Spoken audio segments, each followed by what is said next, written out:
Good evening, everyone, and welcome to our Perspective series. It's a pleasure to welcome you all here this evening. And I would also like to thank our partners who make it possible for us to offer this program for everyone.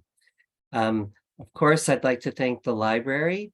Without their help, we wouldn't be able to put the speakers on, the series on.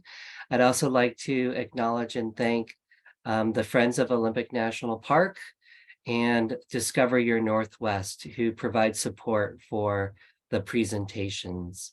I would also just like to remind everyone to use the chat to put your questions in there. So as questions come up, while our presenter is speaking, use the chat feature and we'll go through those at the end of the program. If you want to wait to the end, we'll also have an opportunity for folks to ask their questions at the end of the presentation as well. So with nothing further, I would like to turn our time over to our presenter, Christopher Tonra, who is a Ph.D. and Associate Professor of Avian Wildlife Ecology at the School of the Environment and Natural Resources. He's also the chair of a wetland research park, and I'm going to let him say the name because I would butcher it. So I'll let him say the name of that wetland research park, and he is at the Ohio State University, which I know it's important to make sure to get the B in there. So. Yes, so as long as I'm here, I'll have to endure that. All right. That and the introduction. Well, thank you. I'm just going to share my screen here. But thank you for that introduction, Sarah and Dean. Just give me 1 second here.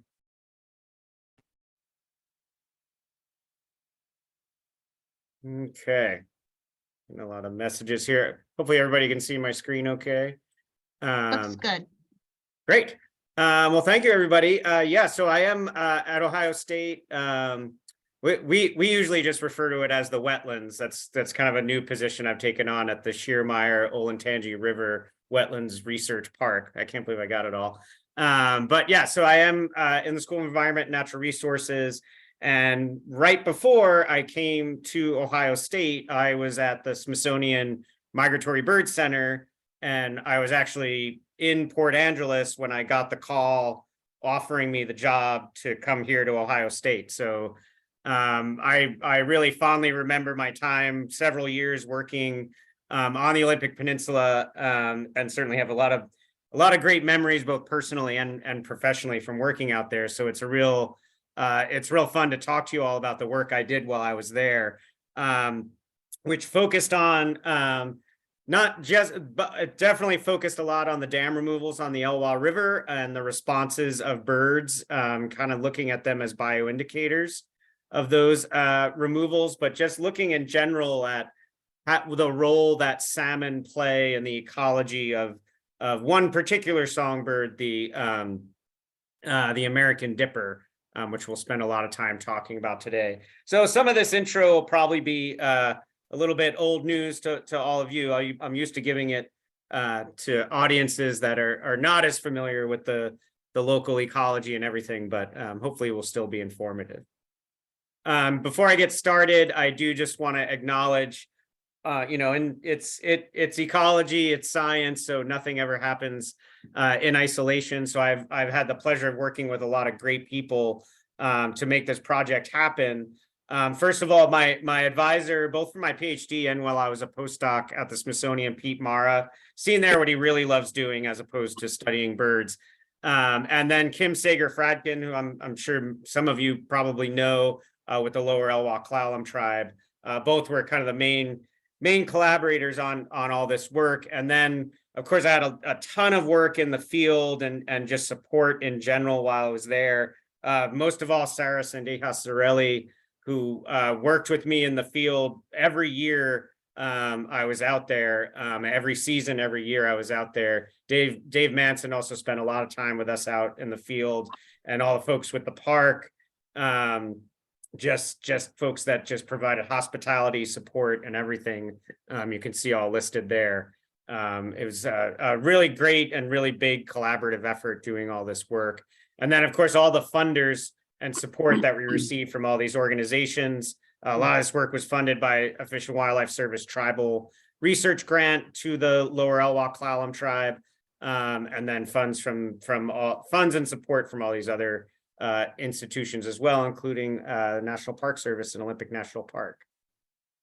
Okay, so everything here revolves around dams. Dams are really pervasive in the landscape, not only in North America, but around the world. It's estimated there's somewhere around, and this number might even be a little bit old, but close to 17 million dams worldwide.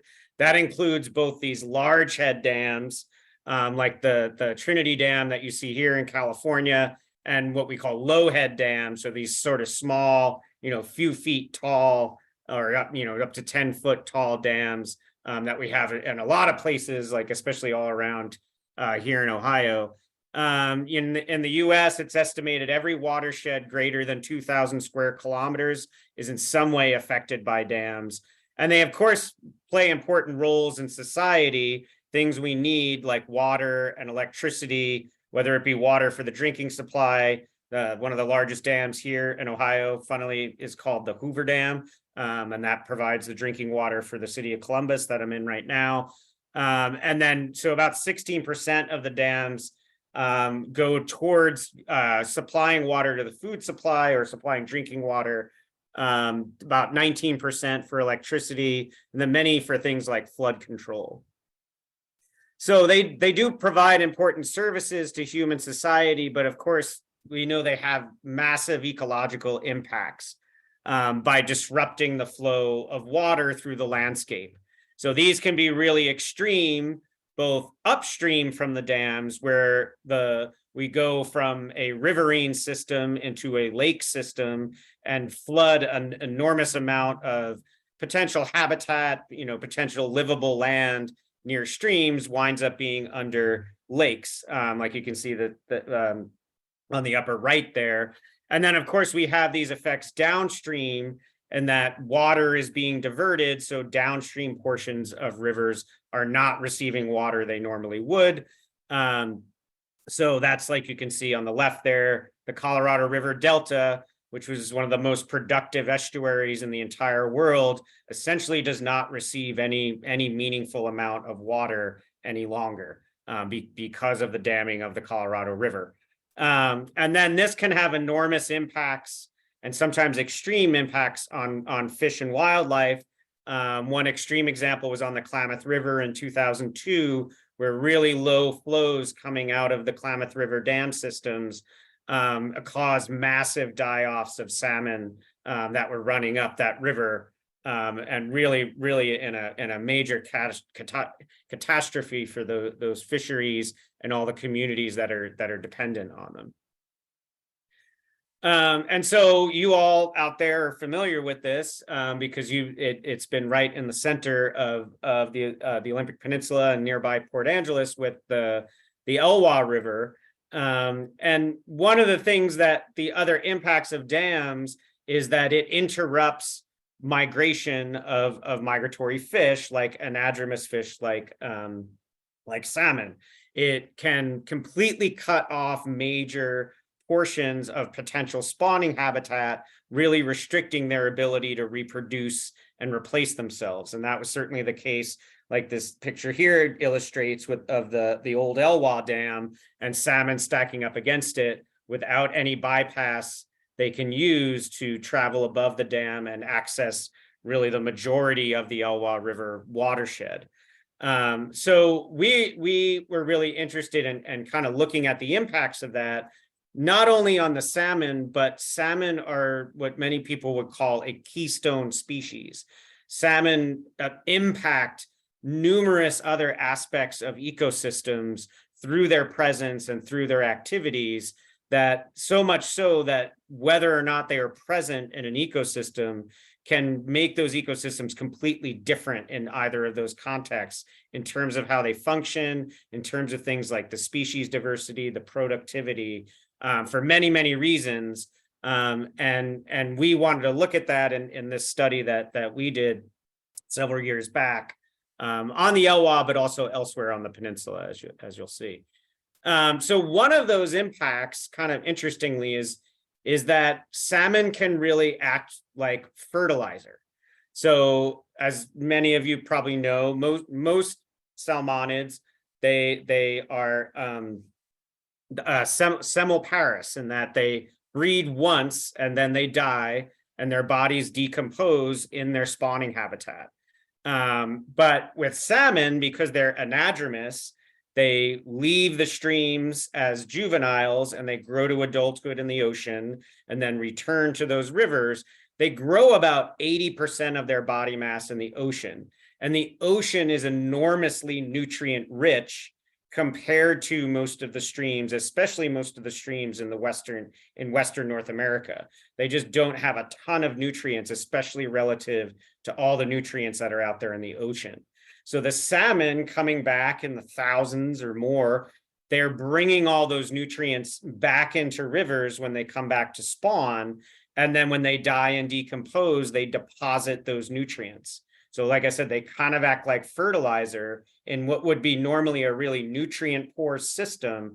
They're inputting all these nutrients that things like algae can use, and then all the things that feed off algae, like aquatic invertebrates, and then all the things that feed on those aquatic invertebrates, like birds and other fish and things like that. So they really, really play this enormously important role. Of course, they also provide food in of themselves in species that feed on the adult salmon, but even the ones that don't get fed on have this enormous impact after a spawning event. And so there's been study in this area, and it's really interesting to look at the impacts, the positive impacts that they can have. So they can positively impact aquatic invertebrates. You get more diverse invertebrate communities and much more robust invertebrate communities when you have salmon present and when there are large pulses of these aquatic or these marine-derived nutrients. It can benefit terrestrial animals. So that's been found in bears, where bears will decide when they breed, they'll alter their movement, and they have more productive years and years of large salmon runs because they're benefiting calorically, but also from all those nutrients that are brought in. And then even the salmon themselves, there's a feedback by which they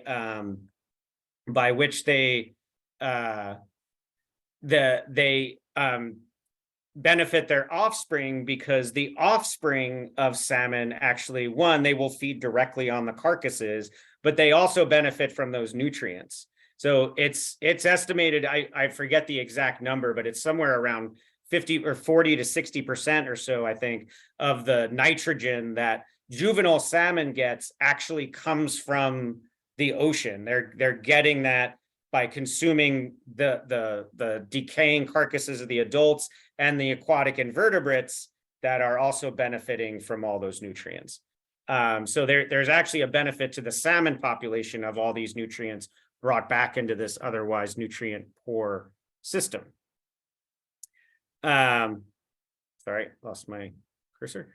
So there's been some value in looking at birds. So birds, I'm a bird guy, so I'm biased here, but I can also say that birds are one of the best species, taxonomic groups to study to monitor an environment, to look at how healthy an environment is. And most of that comes out of the fact that birds are very conspicuous. It's very easy to go out there and count birds and look at how many species do you see? How many individuals of each species do you see? You can find their nests and see how many young they produce every year.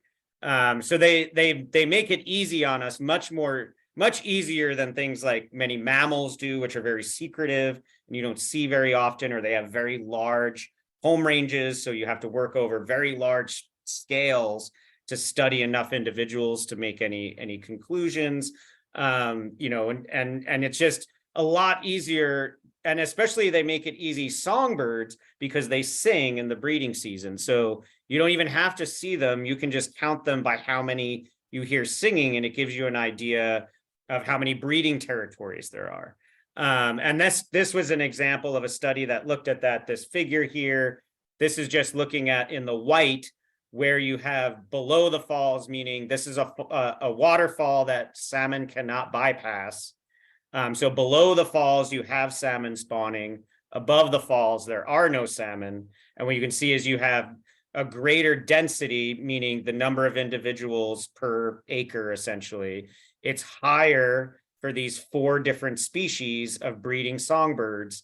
It's higher in areas where there are salmon versus there are not, especially when it comes to things like our little Pacific wren.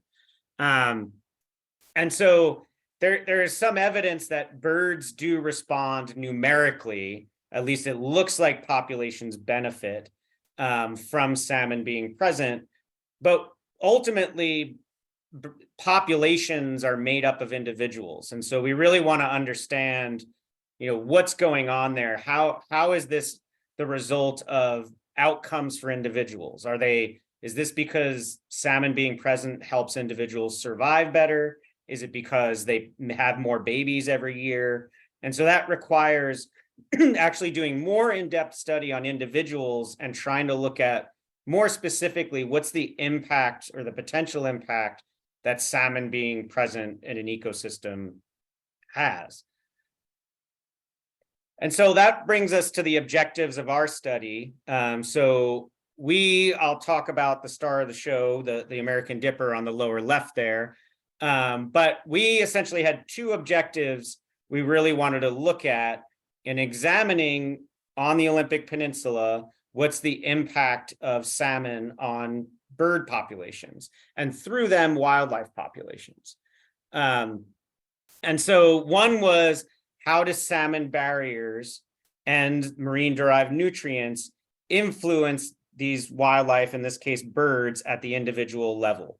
What's the actual impact on what happens in a given year or across several years to an individual if they're carrying out their life cycle in an area with salmon versus in an area without them? And when I say salmon barriers, that can include dams, but also natural barriers like waterfalls that are too tall for salmon to pass. So the American Dipper is the species we studied, formerly known as the water ouzel. But they are a really great species for this study because of their ecology. They are really a top consumer in the aquatic food web because their primary thing they eat is aquatic invertebrates, but they will also eat salmon eggs. They will eat juvenile salmon. They will eat juvenile fish of other species. They eat a whole bunch of stuff. The majority of it is these aquatic invertebrates like mayfly larvae, caddisfly larvae, the ones that build the little shelters that they carry around on their backs. That's one of their favorite foods. Stonefly larvae, all those sort of creepy crawlies that are under the rocks in our streams is their favorite food to eat. That makes them a really good, what we call bioindicator species, because aquatic invertebrates are really sensitive to water quality and things like the amount of nutrients in the water. So birds that are eating mostly those invertebrates, you expect to find them where there's a healthy invertebrate community, or even an overall healthy stream. And there's been a lot of research both in American dippers and their European cousins, the Eurasian dipper, or their Eurasian cousins, I should say, at looking at things like contaminants, different types of pollution in streams. And it's been shown that it affects them, their populations and individuals in terms of their survival and their reproduction. They're very sensitive to aspects of water quality. So that's why they're a good bioindicator species, because you can go out there and study the dipper, and what's happening with the dipper is going to tell you a lot about how healthy that stream is. I'll also mention that this will come up later. They're what we call a partial migrant. So they're not a migratory bird in the sense, you would think about like orioles or warblers or something like that are latitudinal migrants, that they migrate from the northern latitudes and then they go down to the to Mexico or Central America in the winter, they're elevational migrants. So they will move up and down slope in the winter and the summer. So they tend to distribute up higher into higher elevations in the summer, and then they'll concentrate at lower elevations in the winter. But partial migrant means not all individuals do that. Some individuals stay in the same place all year round at the same elevation, and some individuals do this elevational migration every year. And that'll come up later, so I just want to make that point now about their migratory ecology. You know, they're generally staying within the same watershed. The majority of them are staying within the same watershed, but they can make these up and down slope movements. Okay, so just to show a little bit of a video of the dippers in action. So they have this, you know, reputation as being, you know, or not reputation, but they're somewhat famous for being John Muir's favorite bird. He wrote about them extensively. I love this quote from the mountains of California. And it really, you know, is exemplified if you've never watched a dipper spend some time, you know, enjoying itself, foraging and going about its business, you're really missing out, and you're in a great place to see a lot of them. But I'll show a couple of videos. This one of a foraging dipper, you'll see it kind of foraging on the edge of the water, but what's really unique about them is their ability to dive into rapid water. And I have seen them forage in class 4 rapids, and they just get down under the turbulence and they will walk on the bottom, feeding on insects. And this one's on the Solduck River above the Solduck Falls. But just show you a little bit, not as extreme, but you'll see them kind of foraging on the edge of the water and then dive right in.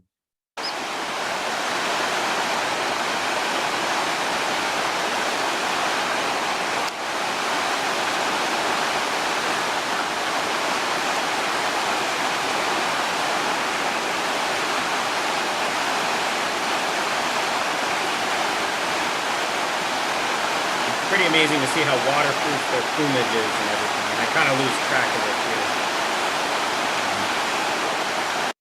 But they also have really cute chicks. So this is just a video of their fledglings, and their fledglings are immediately in that environment of that rapid moving water. The fledglings meeting the young birds right after they've left the nest.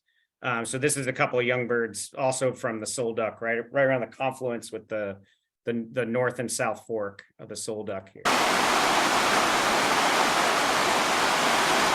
And they get that name, the dipper, because of that dipping they do. Young do it. About they're constantly bobbing up and down, doing those deep bends.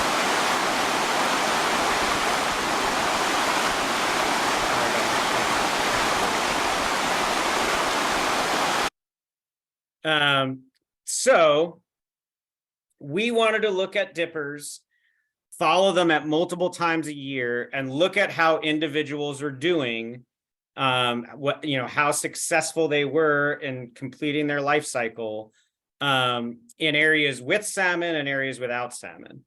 So we did this on the Elwha River, the Dungeness River, Barnes Creek, and the Solduck. And we chose areas both that salmon had access to. So basically all the areas we worked on the Dungeness River were open to salmon. And then we worked on the Elwha River prior to the dams being removed. So we had a couple of territories below the Elwha Dam. And then we had a lot of territories between the two dams, and then territories above both dams. So all of those at the time of this first part of the study I'll talk about, all of those did not have access to salmon. And especially we completed the study before the Glines Canyon Dam was fully removed. Barnes Creek does not have any salmon because it's cut off at the falls on the other side of Lake Crescent. So there are no salmon runs up Barnes Creek, although there are the cutthroat trout from the lake. And then the Solduck has salmon all the way up until you hit the Solduck Falls.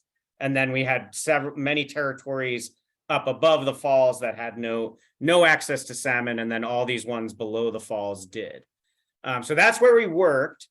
And we monitored nests, was one of the first ways we would find birds in the breeding season.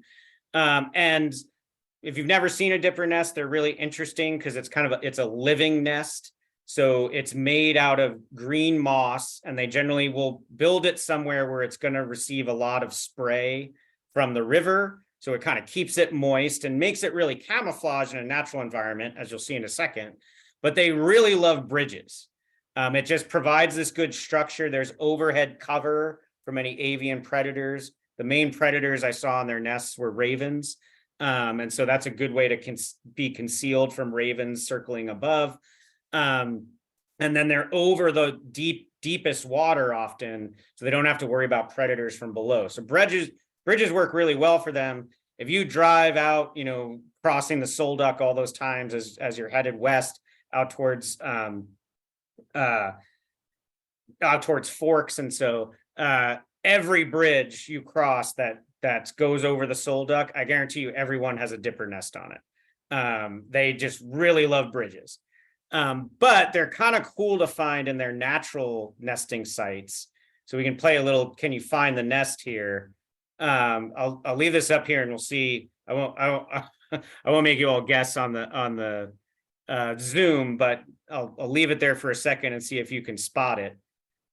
This was up above the Solduck Falls on this mossy log here, but the nest is actually right there. So you can kind of see the opening to it here. And now you really see the advantage of that, building the nest out of that green moss. It's basically impossible to see. But they have a lot of variability in the sites. They'll do stuff like this. They'll nest on bridges. This was probably my favorite nest. And this is right at right over here is where the North Fork of the Solduck comes in. And I'm standing right where the South Fork comes in. And unfortunately, I was actually just back out there at this same spot catching dippers in the fall.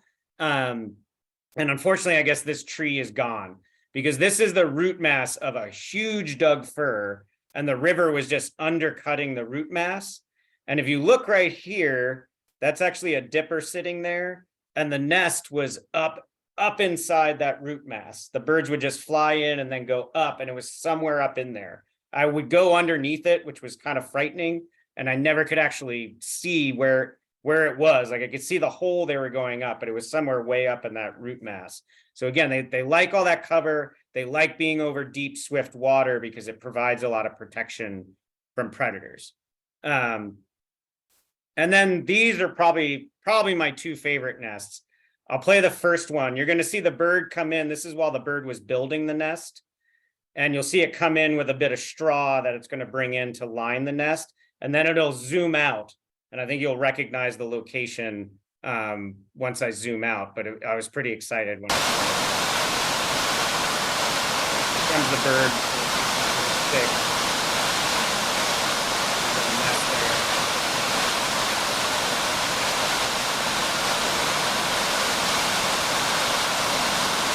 Hopefully that looks familiar, but that would be Solduck Falls right in the middle. And this nest is actually one of, not many get predated, that one did get by a predator. And I sort of wondered if it was potentially just a lot of ravens being around because of all the people in that area. So this is the next one's from Barnes Creek. And this was really cool because I was following this bird for hours and it kept going up this little tributary, and I was following it. I probably went a kilometer up this tributary and just could not find the nest. And then I finally got it sitting in the rain. And I call this one the bat cave. But the bird was feeding young, and you'll see it come in with a food delivery. And then it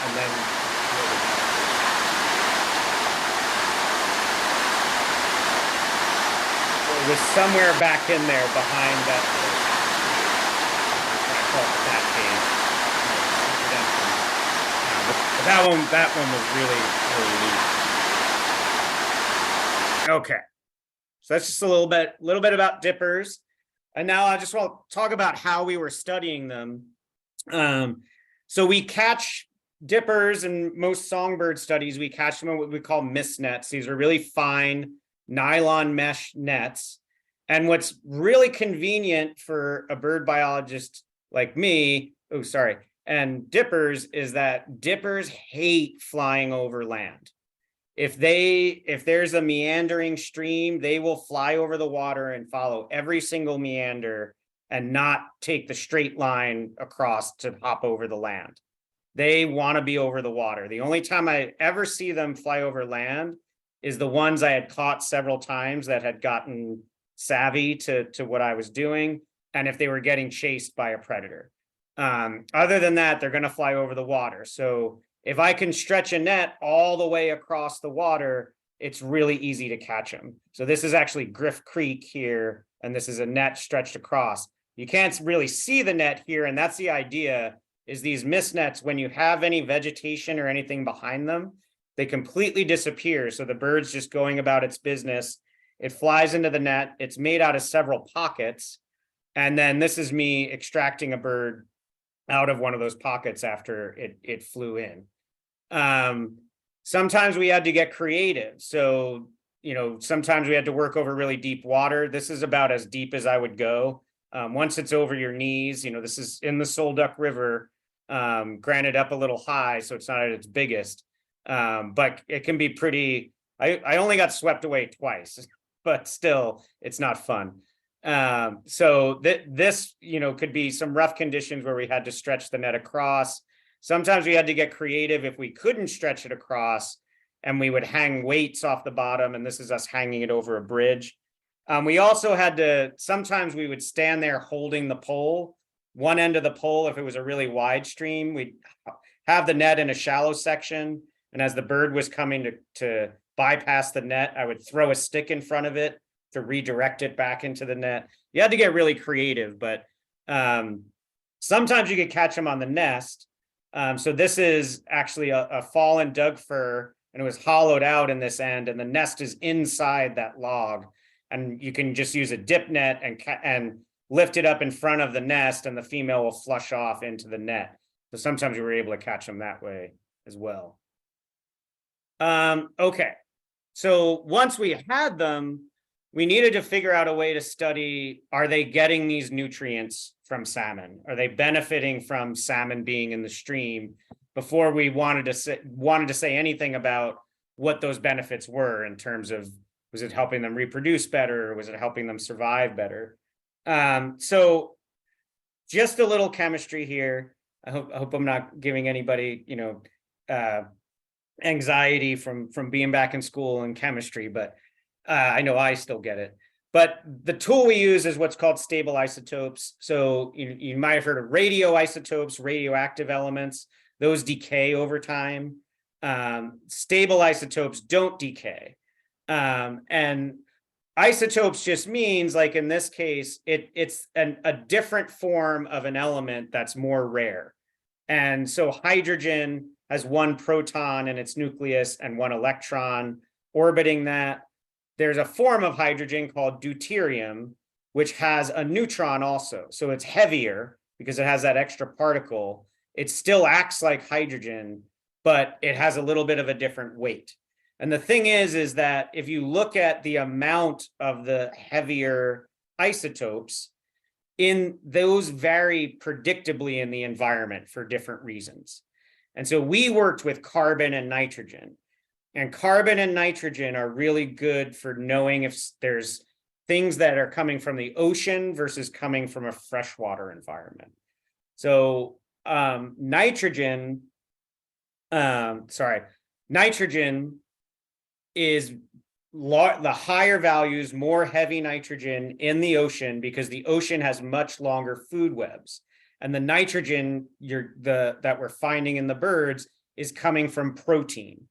So if you're feeding at the top of a really long food web, you're concentrating protein all the way up that food web.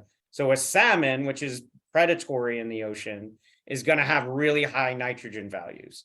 So it's one way we could use nitrogen as an indicator if things are coming from the ocean. The carbon also is higher values in the ocean. And that just has to do with where carbon comes from in terms of in those food webs in the ocean versus in freshwater systems. You just get much, much higher values from ocean sources. So hopefully that made sense. But basically what we're able to do is look at the amounts of those, the heavy carbon and heavy nitrogen. We look at it as ratios to the normal kind. And that could tell us if an individual's getting an enriched diet, meaning a lot of marine nutrients based on the values. And so there's two ways that can happen. One is that the individual could be eating adult salmon. So eating carcasses, eating, muscle, eating eggs that salmon are laying because they develop those eggs in the ocean. And in those cases, we would expect both nitrogen and carbon to be really high. The other way is the indirect way, which is maybe what happens is the salmon decay and they deposit all this nitrogen. And one thing that loves nitrogen is algae. And so the algae use that nitrogen to grow really healthy. And then all those aquatic invertebrates start feeding on that algae. And it basically, this is like the fertilizing pathway. And so you get a really rich, healthy invertebrate community because of that fertilizer that came from the salmon. In those cases, we usually expect just the nitrogen to be elevated and not the carbon. So this is really the where it's coming through that freshwater food web because of that fertilizer that came in from the ocean, versus this one, both nitrogen and carbon being elevated, which means they're probably eating some things that are coming from the ocean, like salmon eggs or salmon carcasses, or something that's eating a salmon carcass is another way. Hopefully that makes sense, and I didn't lose everybody. So we can start looking at some results. So this is looking at just blood. So we take a little blood sample. It's basically a few drops in like one of those little capillary tubes. And then we measure those carbon and nitrogen isotopes in there, because whatever they're eating is going to be circulating in their blood. So it gives us a signal. Pretty much blood is telling us what they've eaten in the past week. And so this is just looking at all of our 4 sites. The triangles are the sites where there are salmon present, and the circles are the sites where they are not. And so what you can see is there's definitely enrichment going on where nitrogen and carbon are higher in areas where there are salmon. So they're definitely eating salmon tissues, and we assume probably they're eating also those aquatic invertebrates that are getting the algae that's been fertilized. But certainly they're eating stuff that's eating carcasses, or they're eating eggs or things like that. So definitely we can say that birds in areas with salmon are getting much richer diets in terms of the nutrients. They're getting a lot of those marine derived nutrients. So then we can look at how are the birds responding to that. So what's different about the birds themselves if they're living in an area with salmon versus if they're not? So in these next couple of figures, I'll show you the salmon colored blocks are the birds that are getting salmon. The gray blocks, no salmon. So we looked at both males and females, and we weigh each bird when we catch them. And then we take measurements of their body size, so we can correct for body size, just like you do a body mass index. You incorporate your height and your weight to see what's your body condition, your energetic condition. So that's what this figure is showing. So higher means better condition. We found no difference in males, and this is during the breeding season, but females were in much better condition if they were breeding in an area that had salmon. And this is really important because in nesting, males do provide parental care, but females are doing most of the energetic work, especially in the fact that they are incubating the eggs, and then they are brooding the young, and they're having to generate the eggs. Breeding is much more energetically expensive for females than it is for males. So the fact that they're in better body condition shows that they're really benefiting from being in this area where there's all these marine derived nutrients. We can also look at how much they're investing in breeding. And from previous studies, we know that we look at this thing called lifetime reproductive success a lot in ecology. And it's basically just over the course of an individual's lifetime, how many young do they produce? How, so lifetime reproductive success, how many offspring did they leave behind? And so we know in dippers, one of the most important things for that is if they do what we call double brooding, so that they get off not just one nest, but they successfully fledge one nest, and then they actually start and successfully fledge a second nest. So they can almost double their production for that year. And that's one of the biggest determinants of the lifetime reproductive success of a dipper. And what we found is that dippers below salmon barriers were 20 times more likely to even attempt a second brood than birds that were in areas without salmon. So they're much more likely to produce more young in a year than if there's salmon present and marine derived nutrients present than if they're somewhere above a barrier to salmon. We can also look at ultimately how the offspring benefit. And this was kind of an interesting one. So we didn't take the chicks out of the nest. We would wait until the chicks would fledge. So they're in that cute bobbing on the rocks phase. And then we would catch the chicks and look at what kind of body condition they were in. And what we found was similar to the adults, there was no difference in the male chicks, but in the female chicks, they were much larger. So this is not looking at body condition. This is just looking at body size. But females that were born in areas with salmon were larger than females that were born in areas without salmon.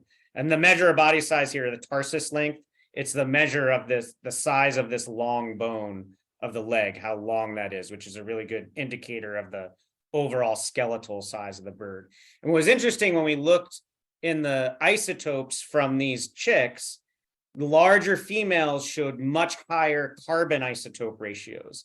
So remember, carbon means they're getting food that came from the ocean, tissues that were grown in the ocean, or that were feeding on carcasses. And what we think this was they were getting a lot of salmon fry. And those salmon fry were probably feeding on adult carcasses.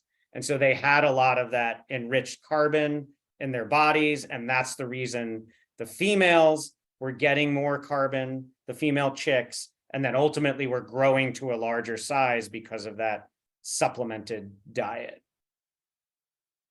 Sorry, lost my cursor.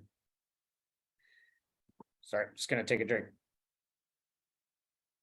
So you'll remember I mentioned that migratory behavior, how some individuals migrate upslope and some don't. And we found that whether or not you had a territory below a salmon barrier was the best predictor of whether or not you were a resident. You stayed on your territory all year round. And we found that birds that bred in areas with salmon were 13 times more likely to stay there all year round. And we know from previous studies, this is a more advantageous life history. They tend to survive longer and they tend to have more lifetime reproductive success if they're residents as opposed to elevational migrants. And this was even at pretty high elevations. So one of our most productive pairs was on the bridge right at the Sole Duck Hot Springs. They were there, both the male and the female, every year of the study, and they double brooded every single year. And they would stay there all year round. But then if you went above the Sole Duck Falls, which is not that far away, all those birds that bred up there would come down below the falls in the winter. So it wasn't even like an elevation effect. It was really whether you were in an area with salmon or an area without salmon determined whether or not you were going to migrate. And then we looked at survival. So we spent a lot of time, and this also came from the where we got the data on the migration from. We would do surveys in the fall to figure out who is still on their territory versus not. And I forgot to mention, the way we do this is when we put leg bands on all the birds. This one is a band issued by the USGS. So it's a numbered band that has a nine-digit number on it, which acts as essentially the bird's social security number. But then we put these color bands on it in a specific order. And then when we go out and we see those birds, we don't have to catch them again to read that little number, because you're not going to be able to read that little number through binoculars or even through a spotting scope. But you can see these colored bands, and that way, without having to capture the bird again, you can see whether, one, it's still alive, and two, if it's still on its territory. And so that's how we got that, whether or not they migrated or not. We did the surveys in the fall. And then every year we would come back to all the breeding sites and see if individuals return to their breeding territories. And don't worry about all the statistical mumbo jumbo here, but essentially it's just the probability of survival we can model from that. So what's the likelihood an individual survives from 1 year to the next? And it wasn't all that much different, but it was higher for birds below salmon barriers. They had about a 5% better chance of surviving from 1 year to the next than birds that were above salmon barriers. Okay, so moving on, that was the portion of the study where we just wanted to look at what's the impact of being in an area with salmon versus without. Now, when our study originally got funded, it was all supposed to happen before any dam removals happened. But then, the stimulus happened, and, all these things kind of came together, and the dam removal happened earlier than we expected. But we took advantage of that because we were actually able to look at how things changed a little bit. But dam removal has become, a really important tool in restoring ecosystems in places where dams have become unsafe or not contributing in the way they were meant to. For many reasons, dams have been removed. And this number is certainly outdated. This paper is from 2015. At that time, over 1,000 dams had been removed, and it was increasing year by year. A lot of this is those low head dams I was talking about. Ones like we have all over Ohio. A lot of those are getting removed because of safety concerns and because they disrupt ecosystems without really providing much in the way of flood control, because we now have much larger flood control dams that provide that service. But then you have things like the dam removals on the Elwha, currently the largest dam removal that's ever happened, although the Klamath now, with the 4 dams scheduled to come out of the Klamath River, will surpass that. But this was certainly a case because most of the watershed of the Elwha is in the park, where it was an opportunity to really restore the ecosystem. And so, you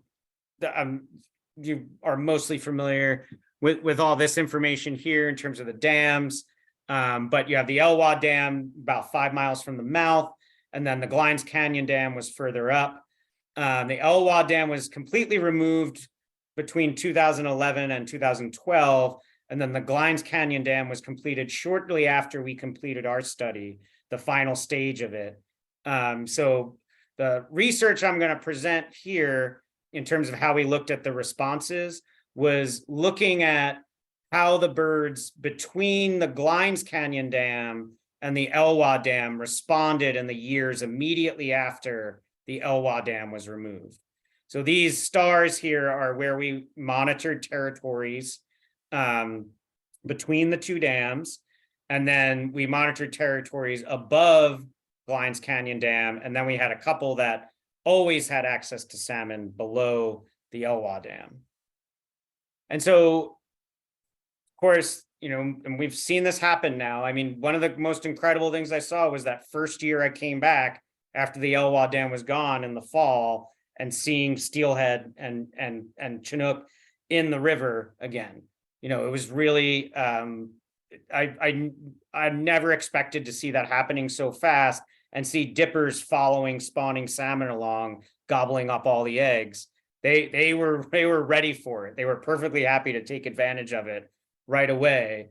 And so, of course, you have all these salmon species that could benefit and return to the Elwha River watershed and bring back those marine-derived nutrients I've been harping on about.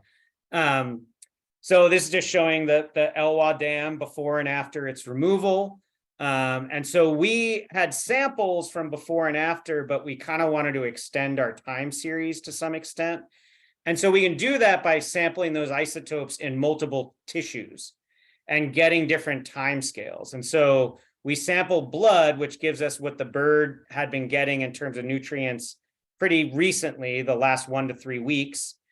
We can also sample their toenails, and their toenails, they grow over the tip of the toenail grows out to that point over about 1 to 2 months. So that gives us a little further back. And then we can look at a feather, which when we sample a feather, they generally molt their feathers at the end of the breeding season. So if we sample a feather from a breeding bird, it tells us essentially what that bird was eating the previous August or so. So about 9 months previous. So that way, from one capture of a bird, we can get 3 time steps of what it's been eating and what sort of nutrients it's been getting. So I'll just look at the nitrogen first. So I'll walk you through this figure before I show the complete results. So the dotted line here, that's what the nitrogen looked like in those territories that had always had access to salmon. So below the Elwha Dam. That's just kind of the long-term average for those birds. Then these values, the orange in this case is those birds in what we're calling the middle Elwha. So in between the Elwha Dam and the Glines Canyon Dam. And then the gray is the territories above the Glines Canyon Dam. Again, we did not sample those after Glines Canyon was fully removed.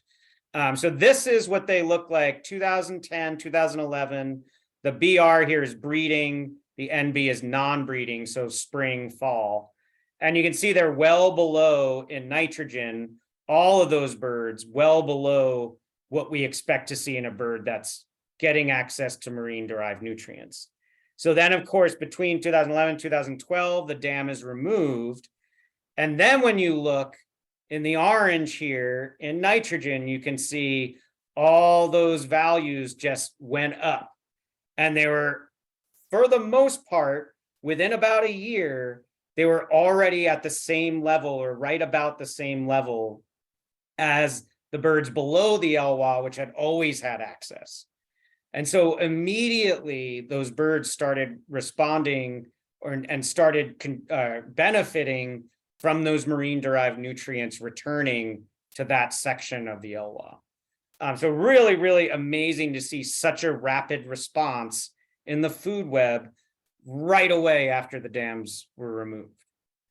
And we could actually look at using, I won't walk you through this scary looking formula here, but essentially this is called a mixing model. And we can use it based on what we know about, we looked at the isotopes in salmon themselves from carcasses, values we know about in birds, what's above and below dams in terms of what we expect to see there. And you can model basically the percent of enrichment. So you can actually estimate how much nitrogen that birds are getting is actually coming from the ocean. And so what we found was for those birds in the middle Elwha, about 10% of the nitrogen in their diet was coming from the ocean.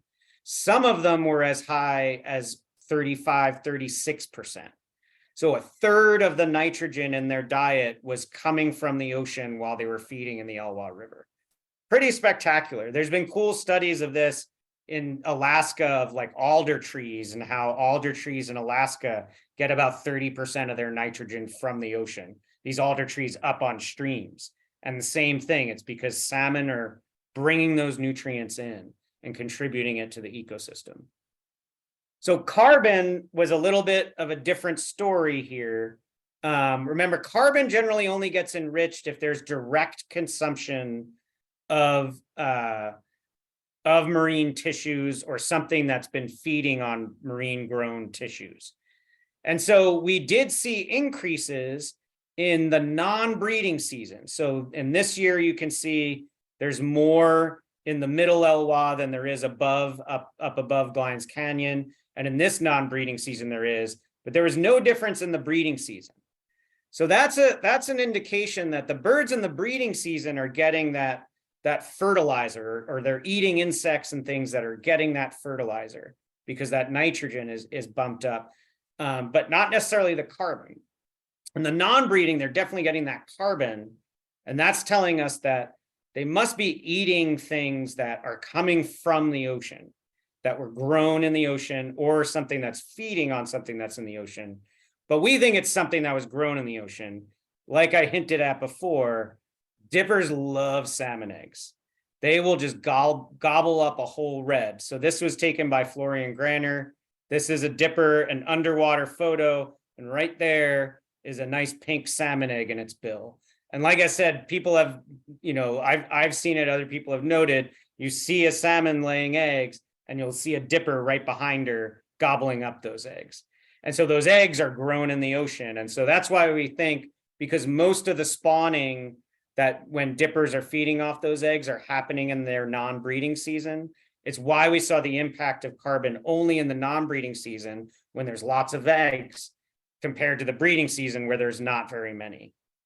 So they're getting both those direct sources of carbon and nitrogen coming from the tissues grown in the ocean, but then they're also getting that fertilizer benefit in the breeding season. Okay, so in conclusion, it's pretty interesting. What we found was there's basically two populations of dippers. There's dippers that are residents. They don't migrate. They produce 2 broods a year. They survive better, and they have larger female offspring, and the females are in better condition. And then you have dippers that are migratory. They only produce 1 brood a year, and they don't survive as well, or they're less likely to survive, all based on whether or not there's salmon where they live. So pretty amazing the impact it has on this species we consider a really important indicator of ecosystem health. And it's important that we look at these individual things because sometimes numbers can be misleading. I won't go into the details there. If somebody wants to talk about density being a misleading indicator of habitat quality, it's one of my favorite things to talk about, but it's why it's important to study individuals and know how the ecosystem's working. And then just, that, the benefits of dam removal aren't necessarily going to be 10, 20 years down the road. Many of them can start right away. And we've certainly seen that with what's happened in the Elwha. And it was really exciting to come back last fall. I wasn't able to get up to some of the sites I really would have loved to see because of the road being out, but it's amazing how much it's changed already since the last time I was there. But yeah, so that's all I had for today. I probably talked too long because I always do. But I'm happy to take any questions if anybody has them. Thanks so much, Chris. I really appreciate your presentation. They're beautiful birds. I agree with John Muir. They're one of my favorite mountain birds.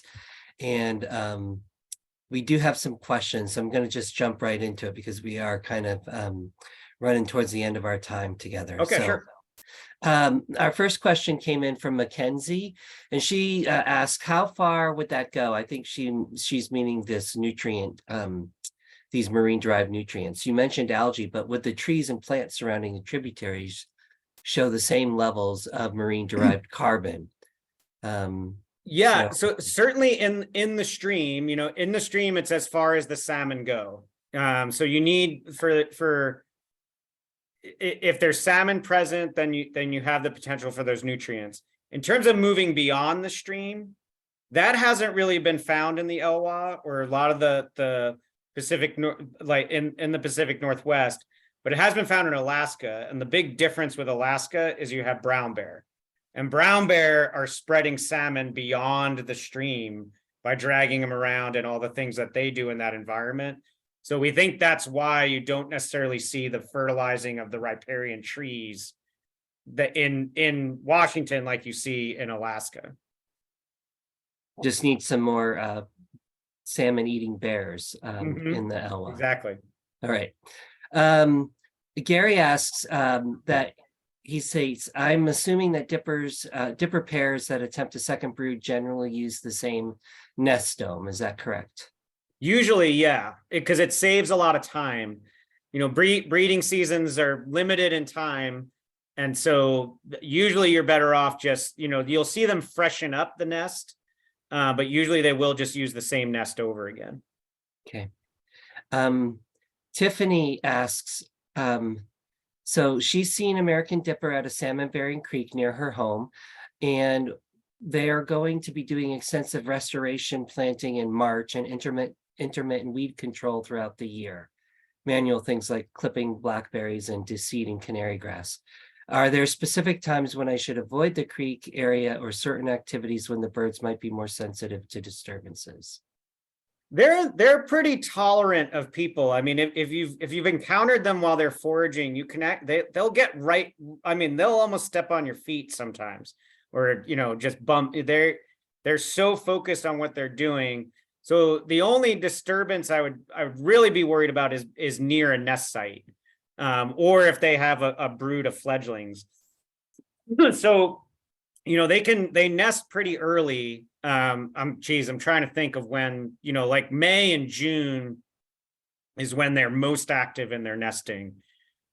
So yeah, I mean, if you're near somewhere that could be a nest site, if you're really close, they're probably going to let you know and scold you. But yeah, generally, if it's just in their foraging habitat, they're pretty tolerant of people. All right, and our final question that we have here is from Logan. He's asking, do dippers gulp down their prey whole or do they divide them up? There were some pretty big critters in those beaks. It depends. So this bird here, it has, I'm pretty sure this is that's a stonefly larvae right there. And that's a whole bunch of caddisfly larvae. So the caddisflies, they do beat off the housing and then they will gulp down. I mean, this guy's carrying this to a nest. That's why he has so much in his bill. They will soft body prey. They will gulp down. Fish, you'll see them smack it on a rock until it's dead, and then they'll swallow it. And they do have a whole process of getting the soft-bodied caddisfly larvae out of the housing. Awesome. Okay, one more question came in, and this is from John. Are dippers communicating by blinking? Which I'm not. So this has been an interesting question I've talked with people about a lot.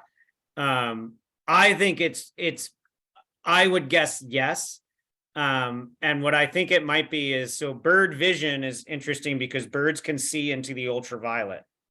And so a lot of how we don't see birds the way they see each other. And I would guess that if you looked at a dipper eyelid under a black light, it would glow. And I think it's a way for the pair to really, you know, be able to communicate where they are on the territory by blinking. But it does seem like a communication thing to me. I don't think it's ever really been tested, but I think it's a really good hypothesis. All right. And one more came in from Darlene. She wants to know if both the males and the females feed the chicks. Yes, they do. Like most birds, there's good dads and not so good dads. So some dads feed constantly and some are a little bit more lazy. And then we did have a couple of times we had males with 2 females. That happened once on the Sole Duck, the South Fork of the Sole Duck. And I think one other time. So that occasionally happens too. And so that way they have to divide their time between the 2 nests. So they're limited in that aspect. Okay. All right, everybody on the presentation I really appreciate your questions and your interest, but this is going to be our last question here. It's from John, and he wants to know, why do dippers bob? So I don't know. There's theories on this because it's interesting that a lot of birds that forage along rivers bob. So the most analogous species to dippers here in the east is the Louisiana water thrush, found in like hemlock ravines on swift moving streams.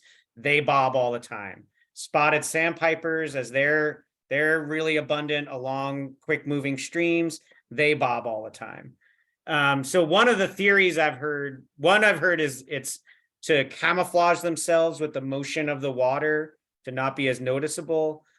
I don't think it's necessarily that, because I see them plenty well. Another one is that it's the refraction of the light in the as it travels through the water.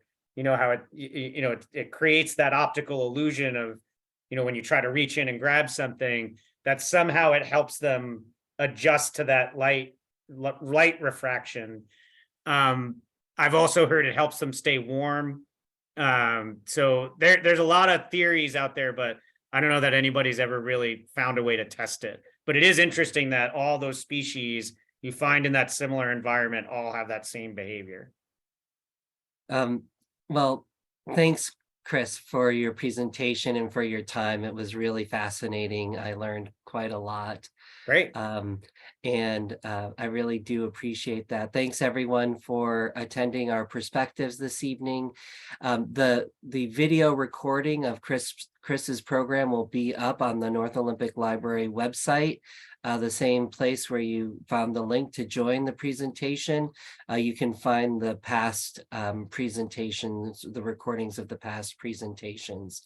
And it takes the library a few days to get that up there, but probably by the end of the week, that'll be up there and available. So if you really enjoyed the presentation and want to share it with your circles, please go ahead and do so. And we hope to see you again on March 14th for our presentation by Catherine Kopis, looking at the vegetation in the parks and some of the mapping work that she did to help the parks manage vegetation. So